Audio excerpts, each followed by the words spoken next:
This marketing stunt has become a marketing mess. PR strategist Matt Friedman says Volkswagen jeopardized its own credibility when their own higher-ups confirmed the rebranding to major media outlets. And there's nothing funny about that. It's not April Fool's Day yet. So they had an April Fool's joke out before April Fool's Day. Fake news coming from the source itself. In this case, Volkswagen of America, who issued a press release on its website saying it would change its brand name from Volkswagen to Voltswagen to show the automaker's commitment to electric vehicles.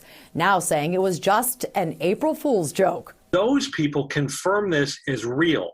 And that is what's really unusual here. If they had just said, you know what, we screwed up, this got out before we wanted to, it was supposed to be a joke, we're sorry, I don't think we'd be talking about this on local news in Detroit tonight. The initial release coming from the president and CEO of Volkswagen, which was supposed to promote VW's new all-electric SUV.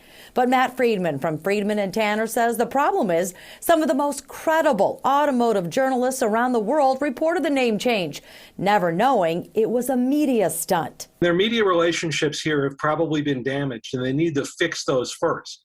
Number two, and at the same time, they need to be very clear with their audiences what happened and what did not happen. And that's going to take some time over the next couple of days.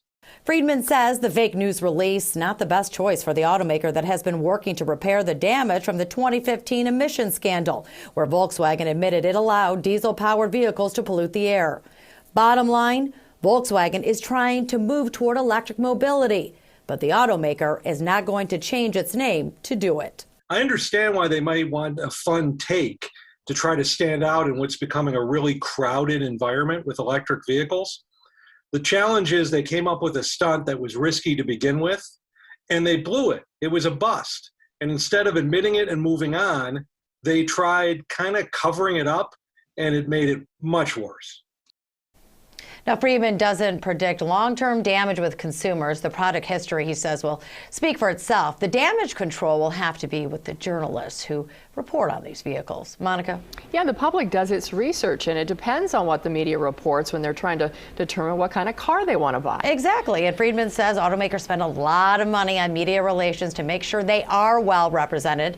You know, you think about it, when you look for a car, what do? You search the latest reports about the vehicle on the internet, and these stories come up, so they have some work to do.